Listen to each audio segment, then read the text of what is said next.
जानकारियाँ और उनके कुछ बारे में, यानी कंप्यूटर की परिभाषा, कंप्यूटर किन शब्दों से मिलकर बना है और कंप्यूटर का उपयोग कहाँ कहाँ हो रहा है, इन सब के बारे में आज हम आपको विस्तार से बताने वाले हैं। सबसे पहले हम करते हैं कंप्यूटर ऑर्गेनाइजेशन, यानी कंप्यूटर संगठन के बारे में। कंप्यूटर संगठन क्या है, कंप्यूटर है क्या? वैसे आज जीवन के प्रत्येक क्षेत्र में कंप्यूटर का उपयोग हो रहा है। हमारे दिन प्रतिदिन की दिनचर्या में इसका महत्वपूर्ण योगदान है। कंप्यूटर का प्रयोग व्यापक रूप से कई क्षेत्रों में हो रहा है। आजकल प्रत्येक क्षेत्र में कंप्यूटर का उपयोग दिन पे दिन बढ़ता जा रहा है। यानी today computer is being used in every field of life. It is an important contributor to your day to day return. Computer using is being widely used in many areas. Nowadays computer use is a increasing day by day in every field. आगे चलते हैं। आगे computer की परिभाषा यानी definition of computer. Computer is electronics device which can store vast amount of data. Process is faster to produce accurate, meaningful and useful result based on given instruction.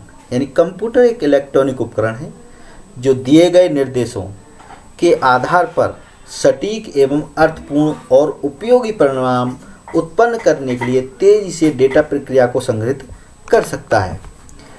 Computer का full form यानी C for commonly, O for operate, M for machine, P for print, U for used for, T for technical और E for educational और R for research.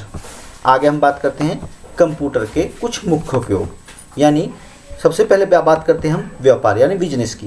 व्यापार में कुछ खरीदना हो या बेचना हो, ये सारी चीज़ें हम कंप्यूटर के द्वारा कर सकते हैं। आजकल हम कंप्यूटर से कोई भी सामान खरीद कर लाते हैं तब उसकी हम पक्की रसीद ले सकते हैं। यानी ऑनलाइन खरीदना और बेचना भी हम कंप्यूटर के द्वारा कर सकते हैं। दूसरा चिकित्सालय यानी मेडिकल का मतलब आज कोरोना महामारी का जो भी टेस्ट चेकिंग हो रही है वो सब कंप्यूटर के द्वारा ही हो रही है। सारी चीज़ें हम कंप्यूटर के द्वारा ही कर रहे हैं।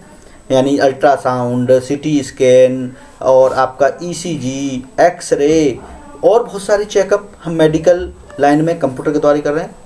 संचार साधन यानी कम्युनिकेशन किसी से बात करना हो या किसी को संदेश भेजने हो या प्राप्त करने हो, यानी ईमेल करना हो या प्राप्त करने हो, हम सारी चीज़ें हम इसके द्वारा कर सकते हैं। शिक्षा यानी एजुकेशन में भी आज कंप्यूटर अपना महत्वपूर्ण योगदान दे रहा है, जिसकी वजह से आज हम नई नई ऊंचाइयों को छू रहे हैं।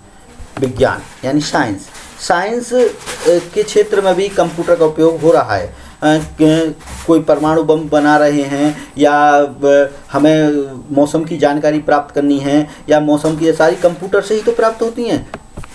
लॉ कानून में भी इसका उपयोग कर रहा है। आप घर बैठे हम अपनी कोर्ट से तारीख प्राप्त कर सकते हैं और घर बैठे ही हम ऑनलाइन अपनी जो उपस्थिति दर्ज करा सकते हैं। संगीत यानी म्यूजिक में भी हम इसका प्रयोग करते हैं। घर बैठे म्यूजिक का आनंद लेने के लिए ऑनलाइन म्यूजिक कहीं भी कभी भी हम इसका प्रयोग कर सकते हैं। सेना मिलिट्री में भी इसका प्रयोग यानी आर्मी में भी इसका प्रयोग हो रहा है। स्कूल आजकल कंप्यूटराइज्ड होते जा रहे हैं धीरे धीरे। आपने देखा होगा लैब में कंप्यूटर आते हो, आप काम करते हो। इस टाइम तो अब हमारी कोरोना की वजह से नहीं आ रहे, लेकिन आप पिछली क्लासों में आपने देखा होगा कंप्यूटर की लैब, सारी चीज़ें कंप्यूटर से होती हैं। बैंकों में बैंक तो पूर्ण तरह कंप्यूटराइज्ड हो चुके हैं, जिसकी वजह से आज हम पैसे का लेन देन भी कंप्यूटर द्वारा ही करते हैं। ATM आपने नाम सुना होगा, ऑटोमेटिक टेलर मशीन, जिसके द्वारा बिना कैशियर के हम उसको पैसा प्राप्त कर सकते हैं और पैसे को मशीन के द्वारा जमा भी कर सकते हैं। अगर कनेक्टिविटी नहीं आ रही तो हमको पैसा नहीं मिलता है। रेलवे में भी हम घर बैठे अगर कहीं भी यात्रा कर रहे हैं तो उसका टिकट हम रेलवे में इसको बुक करा सकते हैं और आराम से घर बैठे ही पेमेंट भी दे सकते हैं। ये सारी चीज़ें किसके द्वारा हो रही हैं? आजकल कंप्यूटर के द्वारा ही तो हो रही हैं। कंप्यूटर का उपयोग धीरे धीरे हमारी ज़िंदगी में बढ़ता जा रहा है। आज के लिए सिर्फ इतना ही। धन्यवाद।